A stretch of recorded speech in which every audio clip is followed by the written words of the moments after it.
దేవునికి మహిమ కలుగుగాక. హల్లెలూయా, హల్లెలూయా. ఈ సమయంలో ఈ యొక్క మాటల ద్వారానికి సంబంధించి దానికి తగినటువంటి వాక్యాన్ని, అంశాన్ని ఈ ఉదయకాల సమయంలో ధ్యానం చేద్దాం.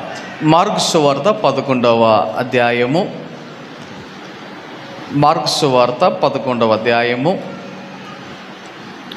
1 నుండి 3 వచనం చదువుకుందాం.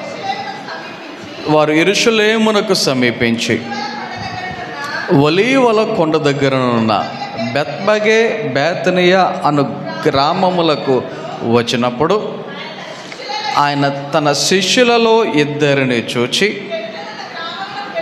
మీ ఎదుటనున్న గ్రామమునకు వెళ్ళుడి, అందులో మీరు ప్రవేశింపగానే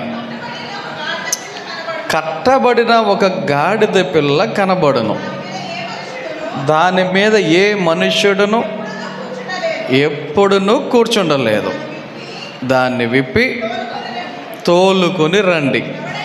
ఎవడైనాను మీరెందుకు ఇలా చేయుచున్నారు, అది ప్రభువునకు కావలసి ఉన్నదని చెప్పుడి.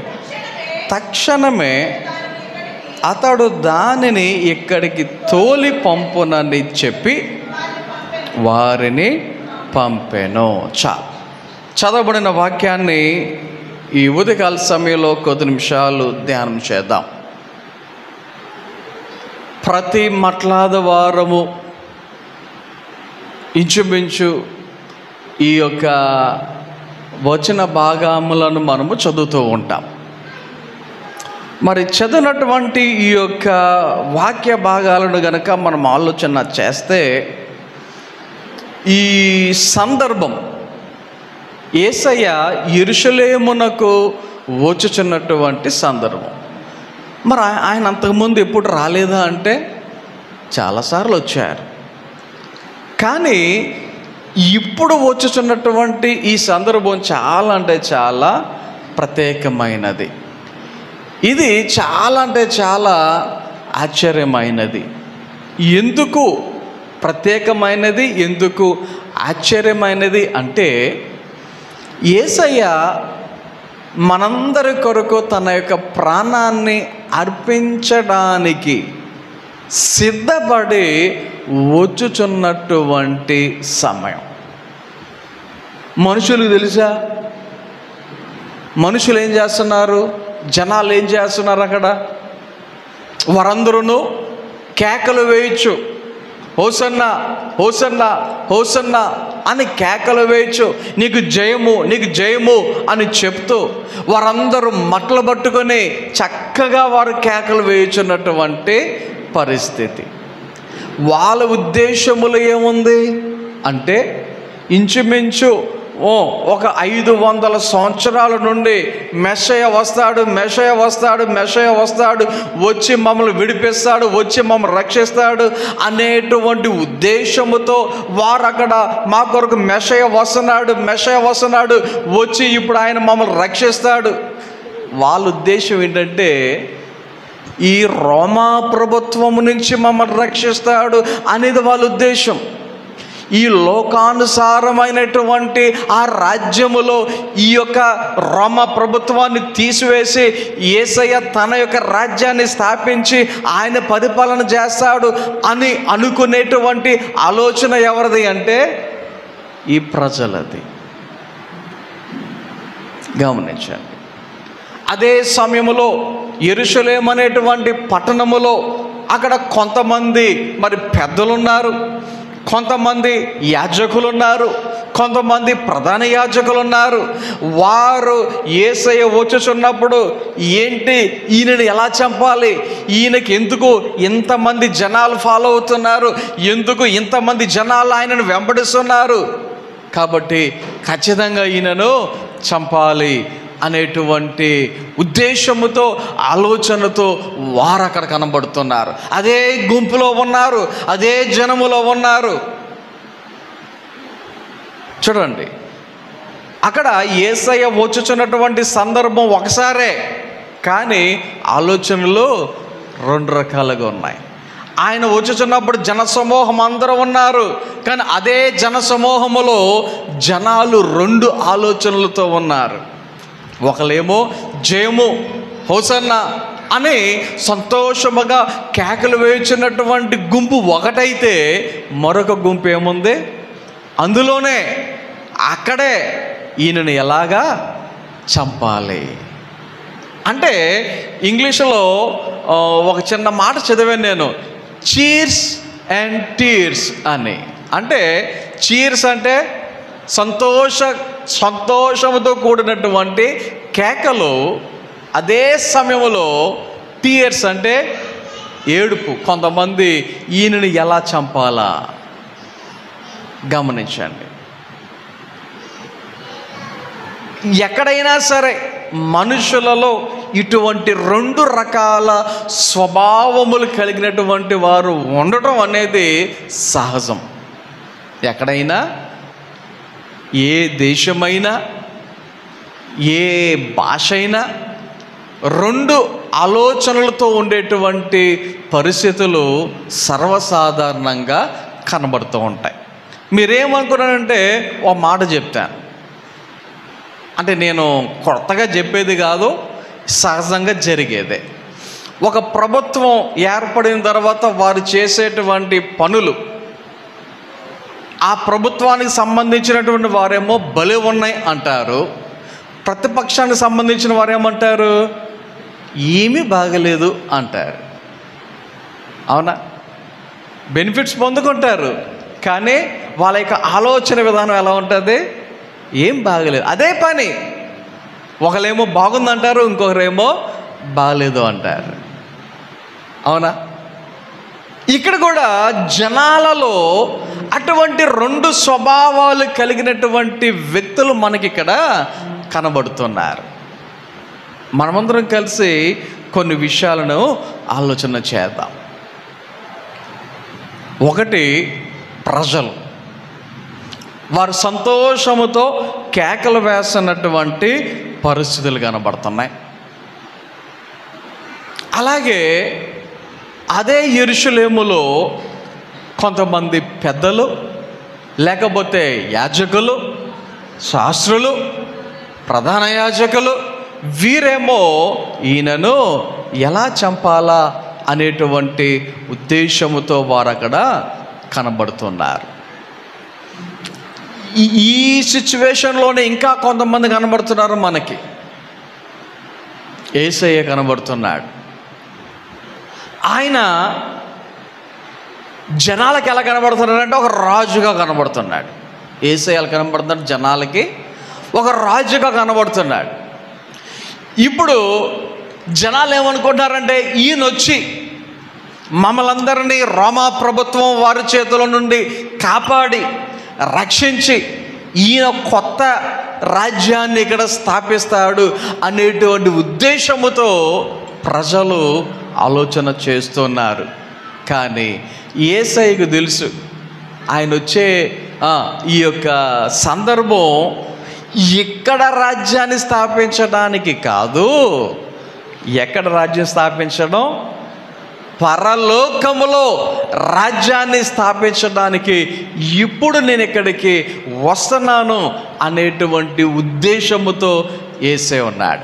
నేను రాజుగా ఇక్కడ నన్ను ఏదో ఈ లోకములో పరిపాలన చేయటానికి కాదు, ఇక్కడ ఈ ప్రజల కొరకు నా ప్రాణాన్ని త్యాగం చేయడానికి వస్తున్నాను అనేటువంటి ఉద్దేశముతో ఆయన ఇక్కడికి వస్తూ ఉన్నారు.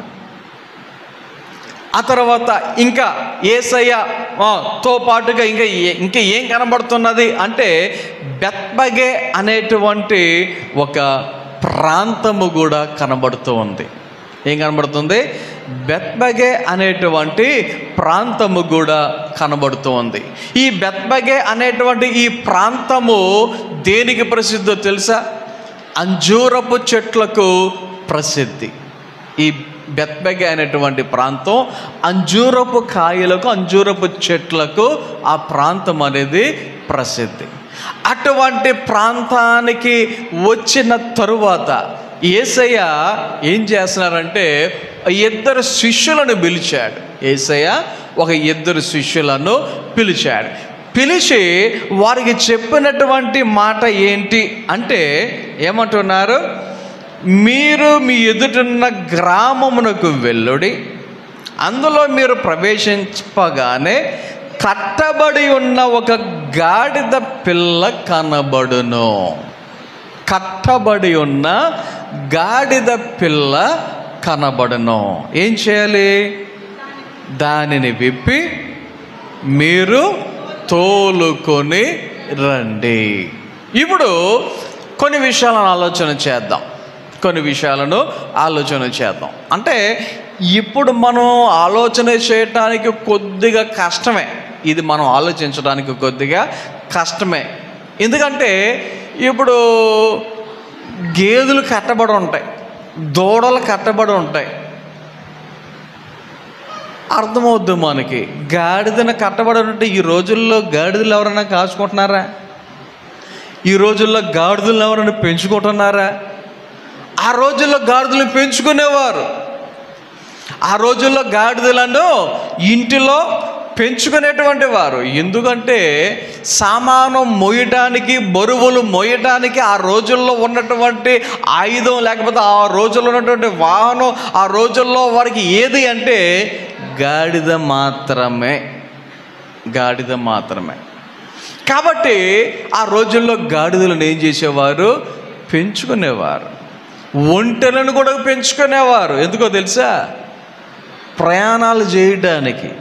దూర ప్రయాణాలు చేయాలి అంటే మరి ఈ రోజుల్లో దూర ప్రయాణం అంటే ఎలాగైతే విమానం ఎక్కుతామో, ఈ రోజుల్లో దూర ప్రయాణం అంటే ట్రైన్ ఎలాగైతే ఎక్కుతామో, దూర ప్రయాణం అంటే మరి బస్సులు ఎలాగైతే ఎక్కుతామో, దూర ప్రయాణాలు అంటే కార్లు ఎలా వాడతామో, ఆ రోజుల్లో దూర ప్రయాణాలు అంటే ఒంటెలను వాడేటువంటి వారు. సో బరువులను మోయటానికి గాడిదలు అక్కడ వారు పెంచుకునేవారు. అయితే ఒక ఇంటిలో ఏమన్నదంట? కట్టబడి ఉన్న గాడిద పిల్ల. ఇది ఇంకా పెరగల. ఇది పిల్ల కాబట్టి దాన్ని ఏం చేశారు? కట్టి ఇంటిలో పెట్టుకున్నారు. దాని అర్థం ఏంటి? ఒక యజమాని ఉన్నాడు దానికి. ఆ యజమానికి ఏ ఉద్దేశం ఉంది? ఈ గాడిదను బరువులను మోయటానికి, ఉపయోగించుకోవడానికి ఇంకా దానిని ఏం చేసుకుంటూ ఉన్నాడంటే సిద్ధపరుచుకుంటూ ఉన్నాడు. అటువంటి గాడిద పిల్లని యేసయ్య ఏమంటూ ఉన్నాడు?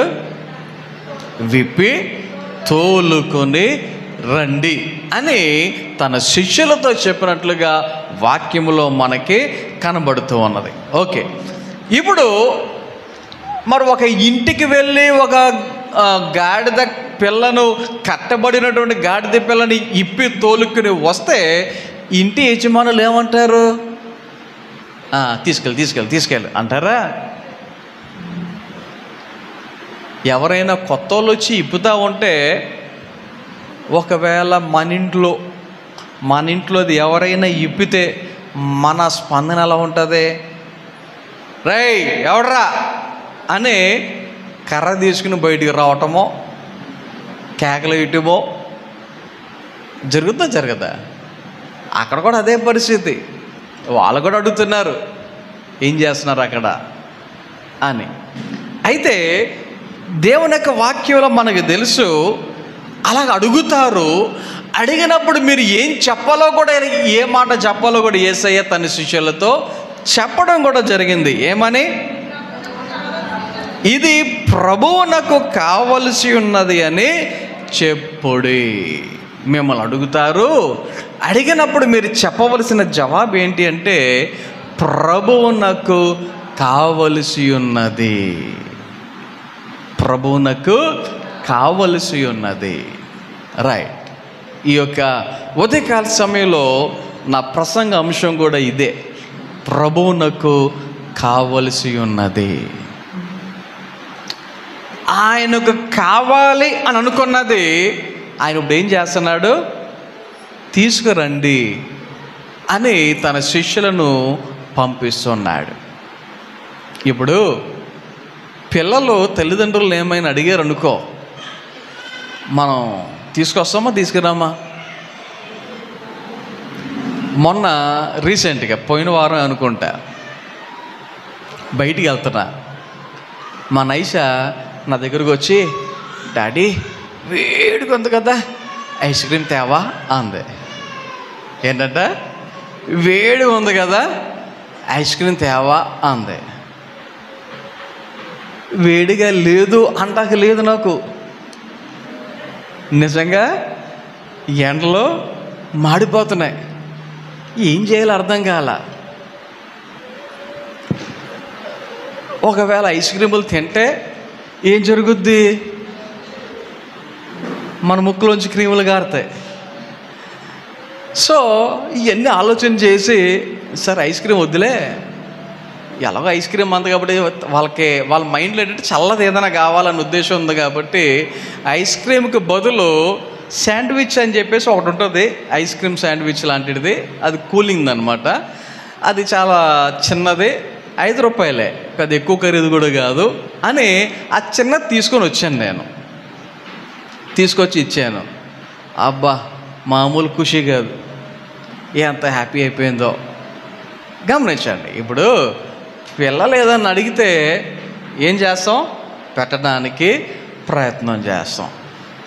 కొన్నిసార్లు భర్తకి ఏదైనా కావాలి అని అనుకుంటే భార్య అది చేయటానికి ఇవ్వటానికి ఇష్టపడుతుంది. భార్యకి ఏదైనా కావాలి అనుకుంటే భర్త చేయటానికి ఇవ్వటానికి కొనటానికి ఇష్టపడతాడు. అవునా? మరి ఇక్కడ ప్రభువునకు కావాలంట, ఇక్కడ ప్రభువునకు కావాలి. మరి ఆయన కావాలి అనుకున్నది మరి శిష్యులు ఏం చేస్తున్నారు? తీసుకురావటానికి ప్రయత్నం చేస్తున్నారు. రైట్. ఈ సమయంలో కొన్ని విషయాలను మనము ఆలోచన చేద్దాం. ఇంతకీ ప్రభు అడిగింది బంగారమా? ప్రభు అడిగింది ఏమైనా విలువైనటువంటి వస్తువులా? లేకపోతే మనము ఇవ్వలేని కొనలేని అలాంటిది ఏదైనా దేవుడు అడిగాడా? ఆయన ఏమడుగుతున్నాడు? ఆయన గాడిదని అడిగాడు. ఆయన ఏమడిగాడు? గాడిదని అడిగాడు. ఓకే, ఇప్పుడు గాడిద గురించి ఆలోచన చేస్తే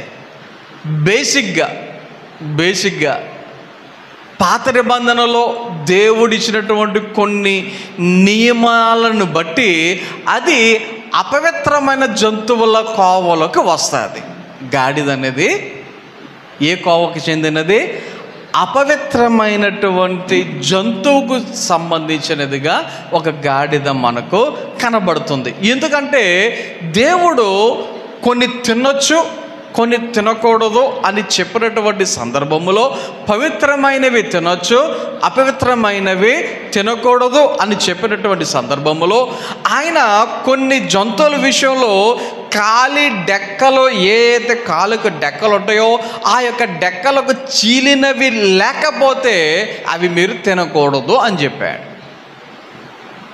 మరి గాడిద కూడా అలాంటిదే. సో బేసిక్గా మరి దీనిని బట్టి అర్థం చేసుకుంటే గాడిద అనేది అపవిత్రమైనటువంటి జంతువు. అటువంటి అపవిత్రమైన దానిని దేవుడు కోరుకుంటూ ఉన్నాడు. అటువంటి అపవిత్రమైన దానిని నాకు కావాలి అని దేవుడు అడుగుతున్నట్లుగా ఈ ఉదయకాల సమయంలో దేవుని యొక్క వాక్యాన్ని బట్టి మనము గమనించాలి. అరే దేవుడేంటి అపవిత్రమైనది అడుగుతున్నాడు అని అనుకోవచ్చు, కానీ మనందరికీ తెలుసు దేవుడు వచ్చిందే అపవిత్రమైనటువంటి మనలను పవిత్రులుగా చేయటానికి. అపవిత్రులుగా ఉన్నటువంటి మనలను ఆయన తన రక్తము చేత శుద్ధి చేసి పవిత్రులుగా చేయటానికే ఆయన ఈ లోకానికి రావటం అనేది జరిగింది. ఈ గాడిద గురించినటువంటి కొన్ని విషయాలను కనుక మనము గమనించగలిగితే ఇది అపవిత్రమైనటువంటి జంతువు మాత్రమే కాదు, ఇంకా ఈ గాడిద గురించి కొన్ని విషయాలను ఆలోచన చేస్తే ఈ గాడిద సహజంగా ఎక్కడ మేత మేస్తుందో తెలుసా? గాడిద సహజంగా ఎక్కడ మేత మేస్తుందో తెలుసా?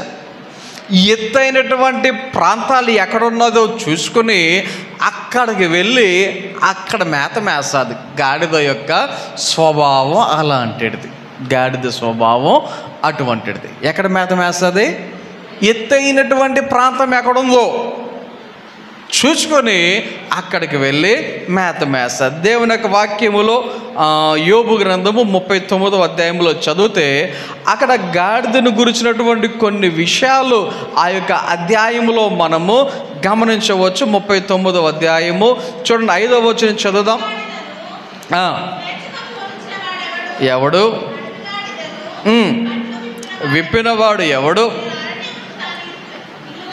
అరణ్యమును దానికి ఇల్లుగాను, ఉప్పు పర్రను దానికి నివాస స్థలముగాను నియమించితిని. చూడండి ఒకసారి ఈ యొక్క వాక్యములో కొన్ని విషయాలను కనుక మనం ఆలోచన చేస్తే ఇక్కడ వాక్యములో కనబడుతున్నటువంటి ఈ విషయాలు అరణ్యమును ఇల్లుగా ఉందంట. గాడిదకు అరణ్యము ఎలా ఉన్నది? ఇల్లుగా ఉన్నది. ఎవరైనా అరణ్యాన్ని కోరుకుంటారా? కోరుకోరు. ఎందుకంటే అరణ్యములో సరైనటువంటి సదుపాయాలు ఉండవు, క్షేమకరమైనటువంటి పరిస్థితులు ఉండవు. అరణ్యములో క్రూర మృగాలు ఉంటాయి, భయంకరమైనటువంటి దుర్వాసన అరణ్యాలలో వస్తూ ఉంటాయి. కాబట్టి అరణ్యమును ఎవరు కోరుకోరు. కానీ ఈ గాడిద ఇల్లుగా ఏం కనబడుతుంది? అరణ్యము కనబడుతూ ఉన్నది. అంత మాత్రమే కాదు, ఈ గాడిదను గురించినటువంటి కొన్ని విషయాలు కనుక మనం ఆలోచన చేస్తే ఈ యొక్క గాడిద అరణ్యములో నివసించడం మాత్రమే కాదు, అక్కడే అది మేత మేసేదిగా కూడా కనబడుతుంది. 8వ వచనం చదవండి ఒకసారి. పర్వతముల పంక్తియే దానికి మేత భూమి. చూడండి ఒకసారి, పర్వతముల పంక్తియే దానికి మేత భూమి. పర్వతముల దగ్గరికి వెళ్ళి అక్కడ అది మేత మేయటానికి ఇష్టపడుతూ ఉంటుందంట. ఆలోచన చేయండి ఒకసారి. ఇప్పుడు పర్వతాల మీద చెట్లతో పాటు ఎక్కువగా ఏముంటాయి? పర్వతం అంటే ఏంటి? కొండ. కొండ అంటే ఏంటి? రాతికి సంబంధించినది, అవునా? ఇప్పుడు రాతి మీద మొక్కలు ఎలా మొలుస్తాయి? రాతి మీద మొక్కలు ఎలా మొలుస్తాయి? అటువంటి ప్రాంతానికి వెళ్ళి ఎవరో గాడిద అటువంటి ప్రాంతానికి వెళ్ళి అక్కడ ఏం చేస్తుందంట? మేత మేయటానికి అది ప్రయత్నాలు చేస్తూ ఉన్నది. అంటే ఇక్కడ మనం గమనిస్తే అక్కడ సరైనటువంటి మేత ఉండదు. కానీ ఈ గాడిదల యొక్క స్వభావం ఏంటి? అక్కడికి వెళ్ళి మేత మేసేటువంటి స్వభావం. అంత మాత్రమే కాదు, ఈ గాడిద గురించినటువంటి కొన్ని విషయాలను కనుక ఆలోచన చేస్తే ఇక్కడ యేసయ్య కోరుకున్నటువంటి ఈ గాడిద, యేసయ్య కోరుకున్నటువంటి ఈ గాడిద ఎలాంటి స్థితిలో ఉంది అంటే కట్టబడి ఉన్నటువంటి స్థితిలో ఉన్నది. ఈ గాడిద ఎలా ఉన్నది? కట్టబడి ఉన్నటువంటి స్థితిలో ఈ గాడిద మనకు కనబడుతున్నది. కట్టబడిన స్థితి అంటే బంధించబడిన స్థితి. ఇంకా కట్టేసిన తర్వాత అది అటు ఇటు తిరగడానికి అవకాశం ఉంటుందా? కట్టబడిన తర్వాత ఎక్కడికైనా వెళ్దామనేటువంటి స్వేచ్ఛ దానికి ఉంటుందా? ఆలోచన చేయండి. ఈ లోకంలో జనరల్గా అనేక మంది పరిస్థితులు ఎలా ఉన్నాయి అంటే అనేక మంది బంధింపబడిన స్థితిలో ఉన్నారు. రకరకాలైనటువంటి పరిస్థితులతో బంధింపబడిన స్థితిలో ఉన్నారు. కొంతమంది సాతాను చేత బంధింపబడిన వారుగా ఉన్నారు. కొంతమంది బలహీనల చేత బంధింపబడిన వారు కొంతమంది కనబడుతుంటారు. లేకపోతే కొంతమంది రకరకాలైనటువంటి వ్యసనాలకు బంధింపబడినటువంటి కొంతమంది కనబడుతూ ఉంటారు. కొంతమంది మరణపు కట్ల చేత బంధింపబడిన వారు కనబడుతూ ఉంటారు. రకరకాలుగా అనేక మంది అనేక విధాలుగా ఎలా ఉన్నారు అంటే కట్టబడిన వారు, కట్టబడిన స్థితి. గమనించండి, యేసయ్య ఏం చేస్తున్నాడు అంటే దానిని విప్పి తోలుకొని రండి. ఆయన ఉద్దేశం ఏంటో తెలుసా? బంధింపబడకుండా ఉండాలి, విప్పబడిన రీతిగా, విప్పబడిన స్థితిలో, స్వేచ్ఛ అనేటువంటి స్థితిలో ఉండాలి అని ఆయన కోరుకుంటూ ఉన్నాడు.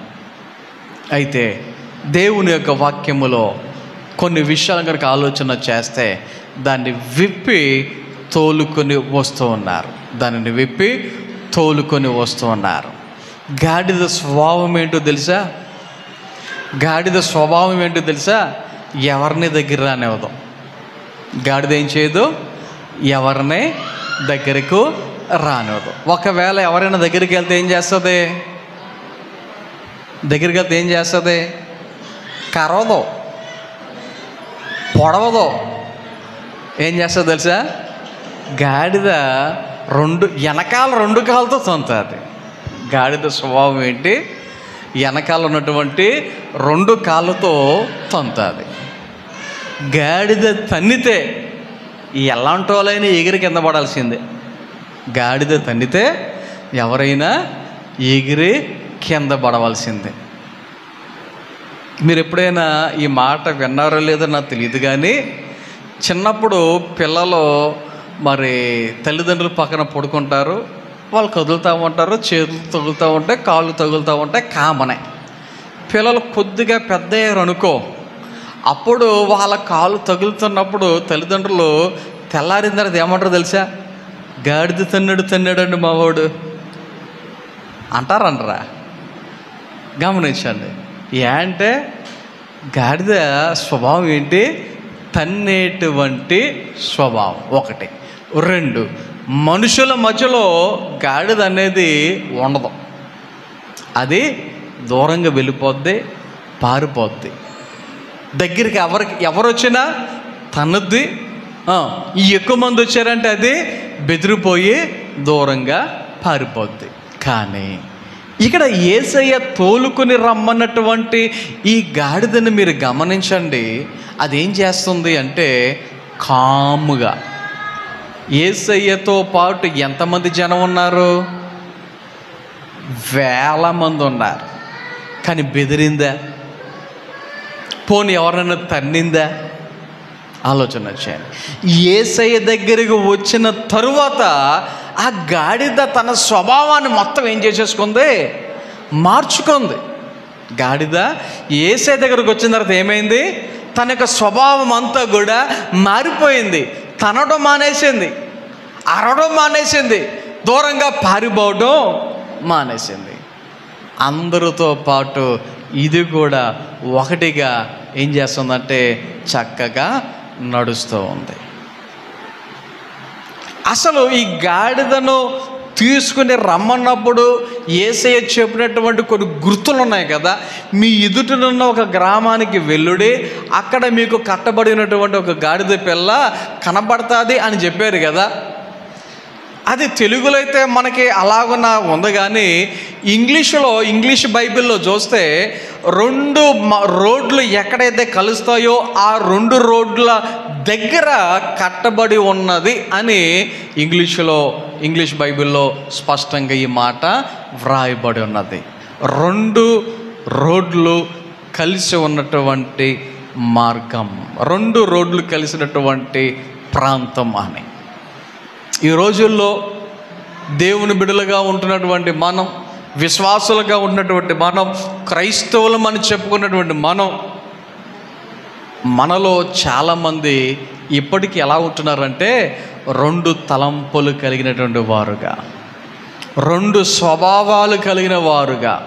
ఆదివారం ఒకలాగా, మిగతా రోజులు ఒకలాగా, మందిరంలో ఉన్నప్పుడు ఒకలాగా, మందిరం బయటికి వెళ్ళిన తర్వాత ఒకలాగా. ఆలోచన చేయండి. అందుకనే మనకి తెలిసినటువంటి ఒక మాట ప్రకటన గ్రంథంలో మనం చదువుతాం కదా, ఉంటే వెచ్చగానైనను ఉండు, లేక చల్లగానైనను ఉండు, అంతేకాని నిలువెచ్చని స్థితి వద్దు. అవునా? ఉంటే లోకానుసారంగా ఉండు, లేక ఆత్మానుసారంగా ఉండు. కాకుండా మనుషులు ఎలాగుంటున్నారంటే ఇటు దేవుడు కావాలంటున్నారు, అటు దెయ్యము కావాలంటున్నారు. ఇక్కడ దేవుని దగ్గరికి వచ్చిన తర్వాత మన స్వభావం ఏమైపోవాలి? మారిపోవాలి. ఆయన దగ్గరికి రాకముందు నీ స్వభావం ఎలా ఉన్నా ఓకే, కానీ ఆయన దగ్గరికి వచ్చిన తర్వాత నీ స్వభావాన్ని నువ్వు మార్చుకోకపోతే, ఇంకా ఆయన దగ్గరికి వచ్చాను అనేటువంటి దానికి మరి తేడా ఏది? ఆయన దగ్గరికి వచ్చిన తర్వాత మన స్వభావం ఇంకా మారకపోతే, ఇంకా మరి రాకముందు వచ్చిన తర్వాత ఉన్నటువంటి వ్యత్యాసం ఏది? ఆలోచన చేయండి. జనరల్గా గాడిదకు సంబంధించినటువంటి విషయానికి వస్తే, ఒక గాడిద బ్రతకాలి అంటే పాత నిబంధన కాలం ప్రకారంగా అది అపవిత్రమైనది కాబట్టి నిర్గమకాండము 13వ అధ్యాయము 13వ వచనంలో చదివితే ఈ విషయాలన్నీ మనకు అక్కడ కనబడతాయి. ఒక గాడిద అది బ్రతకాలి అంటే తన తొలిచూలు పిల్లను బలి ఇవ్వటానికి, మరి అది అపవిత్రమైనది కాబట్టి దానికి బదులుగా ఏం చేయాలో తెలుసా? గొర్రె పిల్లను వచ్చి దేవునికి ప్రతిష్ఠించాలి. గాడిదకు బదులుగా గొర్రె పిల్లను ప్రతిష్ఠించాలి. అప్పుడు ఆ గాడిద ఏమవ్వచ్చు? బ్రతకవచ్చు. గమనించండి. గాడిద అపవిత్రమైనది కాబట్టి ఏమంటున్నారు? దానికి బదులుగా ఒక గొర్రె పిల్లని ఏం చేయాలి? ప్రతిష్ఠించాలి, బలివ్వాలి. ఒకవేళ గొర్రె పిల్ల దొరక్కపోతే ఏం చేయాలో తెలుసా? గొర్రె పిల్ల దొరకకపోతే ఏం చేయాలో తెలుసా? అదే వచనం మీరు చదువుకుంటూ వెళ్తే, దాని జ్యేష్ఠ అంటే గాడిదలలో పుట్టినటువంటి మొదటి గాడిద పిల్లని ఏం చేయాలి? మెడ విరిచి దానిని చంపాలి. నరికి కాదు, మెడ విరిచి దానిని చంపాలంట. ఆలోచన చేయండి. ఇప్పుడు మన పరిస్థితి ఏంటంటే, మనము కూడా గాడిద లాంటి వారమే. మీరు గాడిద అంటే మీరు బాధపడతారు, అందుకనే లాంటి వారు అని చెప్తున్నాను. మీరు కాదు, నేను కూడా. మనం ఎవరము? గాడిద లాంటి వారమే. దేవుడు ఏం చేస్తున్నాడు అంటే, మనలను, అపవిత్రమైన మనలను, పాపులుగా ఉన్నటువంటి మనలను ఆయన ఏం చేస్తున్నాడు అంటే, కట్టబడి ఉన్న మనలను ఆయన దగ్గరకు తీసుకుని వస్తున్నాడు. ఆయన కోరుకుంటున్నాడు, నాకు అది కావాలి, అది ప్రభువునకు అవసరం. మనం ఎవరికి కావాలంట? దేవునికి కావాలంట. కాబట్టి ఈ ఉదయకాల సమయంలో ఒక విషయాన్ని గమనిద్దాం. దేవుడు మనల్ని కోరుకుంటున్నాడు. దేవుడు ఏం చేస్తున్నాడు? మనలను కోరుకుంటున్నాడు. దేవుడు కోరుకుంటున్నాడు కాబట్టి ఇప్పుడు మనం ఏం చేయాలి అంటే, మనం ఇప్పుడు ఆయన దగ్గరకు రావలసిన వారమై ఉన్నాం. ఆయన దగ్గరకు వచ్చిన తర్వాత ఏమవ్వాలి మనం అంటే, మన యొక్క స్వభావాన్ని మార్చుకునే వారముగా ఉండాలి. గమనించండి. జనరల్గా గాడిదలు అరణ్యములో ఉంటుందని, గాడిదలు ఎక్కడ మేత మేస్తుంది? పర్వతముల మేత మేసాది అని గాడిదల గురించి కొన్ని చదివాం. అది అపవిత్రమైనదని చదివాం. కానీ ఇప్పుడు యేసయ్య దాని మీద ఎక్కి కూర్చున్న తరువాత, యేసయ్య దాని మీద ఎక్కి కూర్చున్న తరువాత ఇప్పుడు ఏమైంది? అది రోడ్డు మీద నడవడంలా, మట్టి మీద నడవడంలా. ఏం చేశారు జనాలు? రోడ్డంతా కూడా వారు వారి యొక్క బట్టలను పరిచెను. అంత మాత్రమే కాదు, ఆ యొక్క బట్టలతో పాటు వారు తీసుకొచ్చినటువంటి ఆ చెట్లు కొమ్మలు మట్టలను కూడా పరిచాను. ఇప్పుడు గాడిద రోడ్డు మీద నడవటంలా, గాడిద అనుకుంటుంది నేనేంటి ఇంత దర్జాగా ఇంత హోందాగా ఇలాగున బట్టలు పరిచి జనాలందరూ జై అని చెప్పేసి అంటుంటే వాళ్ళ మధ్యలో నేను నడవడం ఏంటి అని అనుకుంటుంది గాడిద. గమనించండి, గాడిదకి అంత వాల్యూ ఎందుకు వచ్చింది? గాడిదకు అంత విలువ ఎందుకు వచ్చింది? గాడిదకు అంత మర్యాద ఎందుకు చేస్తున్నారు? గాడిదను నేల మీద ఎందుకు నడవనివ్వటం లేదు? ఆలోచన చేయండి. అది పెంటల్లో తిరిగేది, అడవుల్లో తిరిగేది, అరణ్యములు తిరిగేది, పర్వతముల మీద తిరిగేది. ఇప్పుడు రోడ్డు మీద మట్టి మీద కాలు వేయకుండా బట్టలు వేసినటువంటి ఆ యొక్క బట్టల మీద నడవడానికి గల కారణం ఏంటి అంటే సింపుల్, దాని మీద ఇప్పుడు ఎవరున్నారు? యేసయ్య. గాడిద జీవితంలోనికి యేసయ్య ఎప్పుడైతే వచ్చాడో గాడిద యొక్క ఏమైపోయింది? మొత్తం స్వభావం మారటమే కాదు, పరిస్థితులు కూడా ఏమైపోయినాయి? మారిపోయినాయి. మనలను ఒకవేళ దేవుని దగ్గర రాకముందు వీడు అలాంటోడు వీడు ఎలాంటోడు అని అనవచ్చు, కానీ ఒక్కసారి దేవుని దగ్గరికి వచ్చిన తర్వాత ఇప్పుడు మన స్వభావం కూడా మారాలి. మన స్వభావం ఎప్పుడైతే మారుతుందో యేసయ్యను బట్టి మనము కూడా ఇప్పుడు ఏమవుతామంటే జనాల మధ్యలో అదే రీతిగా మనము కూడా ఉంటాం. ఆలోచన చేయండి ఒకసారి. ఆయన దగ్గరకు మనం వచ్చామా? ఆయన మనల్ని కావాలంటున్నాడు కదా, ఆయన మనల్ని కోరుకుంటున్నాడు కదా. ఆలోచన చేయండి. ఇంకొక మాట, ఇందాక చెప్పినటువంటి దానిలో ఇంకొక మాట మరలా జ్ఞాపకం చేశాను. గాడిద స్వభావం ఎక్కడికి వెళ్ళి మేత మేస్తుంది? పర్వతాల మీదకి వెళ్ళి మేత మేస. ఆహారము లేని చోట, ఆహారము దొరకని చోట మేత మేయటానికి ప్రయత్నం చేస్తుంది. ఈ లోకములో అనేక మంది ఎలా ఉన్నారు ఈ రోజున అంటే, ఎక్కడైతే మేత లేదో అటువంటి మేత లేనటువంటి ప్రాంతాలకు వెళ్ళి నాకు దొరికితే బాగుండు అని వెతుకులాడుతూ తిరుగుతూ ఉన్నటువంటి పరిస్థితి. కానీ మేత దొరుకుతున్నటువంటి దేవుని సన్నిధికి వచ్చి ఆ మేత మేసేటువంటి వారుగా ఉన్నారా అంటే చాలా తక్కువ మంది ఉన్నారు.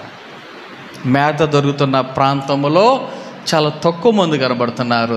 మేత లేని ప్రాంతములో ఎక్కువ మంది మేత కోసం వెతుకులాడుతూ ఉన్నారు. ఆలోచన చేయండి. ఎక్కడ దొరుకుతుందో మేత అక్కడికి మనం రావాలి. ఎక్కడ మేత ఉంటుందో అక్కడ మనం ఉండాలి. అప్పుడే సరైనటువంటి ఆహారాన్ని మనము పొందుకోగలుగుతాం. కాబట్టి ఈ ఉదయకాల సమయంలో దేవుని యొక్క వాక్యాన్ని వింటున్నటువంటి మనం కొన్ని విషయాలను ఒకసారి మరలా జ్ఞాపకం చేసుకుందాం. కట్టబడినటువంటి గాడిదను దేవుడు కోరుకున్నాడు. మనము కూడా అటువంటి గాడిదకు మనము పోలికగా ఉన్నాం.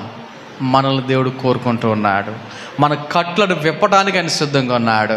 ఆయన దగ్గరికి వస్తే మన స్వభావం మారిపోద్ది. ఆయన మనలో ఉంటే మనకి పరిస్థితులు మారిపోతాయి. అలా పరిస్థితులు మార్చి ఆయన మనలను మంచి వ్యక్తిత్వం కలిగిన వారుగా చేయాలి అని.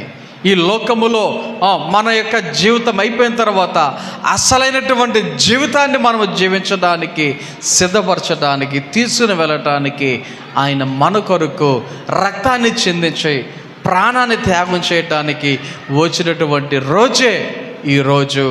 దానినే ఇప్పుడు మనం మట్టలాదివారముగా జరుపుకుంటూ ఉన్నాం.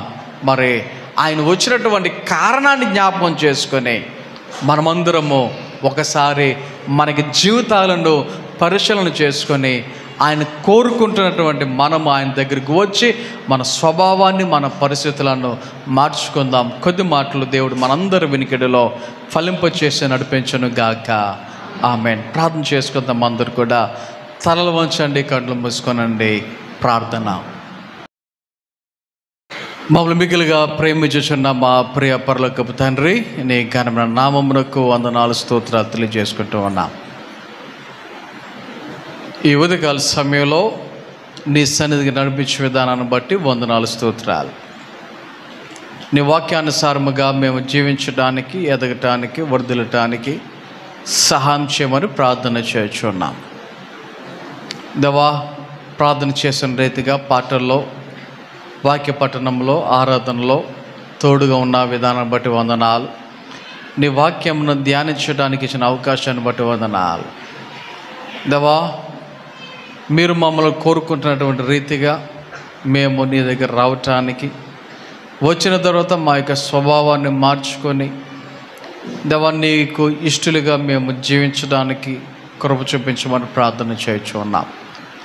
అలాగే నీ బిడ్డలు నీ సన్నిధికి వచ్చి నీకు సమర్పించిన కానుకలు, అర్పణాలు బట్టి వందనాలు. ప్రతి ఒక్కరిని నూరంతులుగా, రుదంతులుగా, ముప్పదంతులుగా ఫలింపచేయమని ప్రార్థన చేయొచ్చు ఉన్నాం.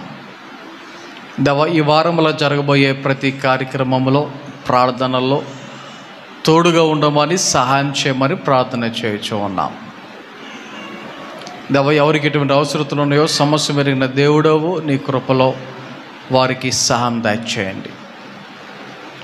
ఈ సమయంలో నీ బిడ్డమైన మేమందరం నీ సన్నిధి విడిచి మా గృహాలకు వెలిచి ఉండగా నీ మెండైన దీవెనలతో, ఆశీర్వాదంతో నింపి నడిపించమ్మని యేసు నామమున ప్రార్థన చేయుచున్నాము తండ్రి, ఆమేన్. మన తండ్రి అయిన దేవుని ప్రేమ, కుమారుడైన యేసుక్రీస్తు వారి కృప, పరిశుద్ధాత్మ కన్యని సహవాసము, సహాయము, కాపుదల, నడిపింపు ఇప్పుడు ఎల్లప్పుడూ ఈ మట్ల ఆదివారమున పాల్గొన్న మనందరికీ సదాకాలము తోడే నడిపించును గాక. ఆమేన్.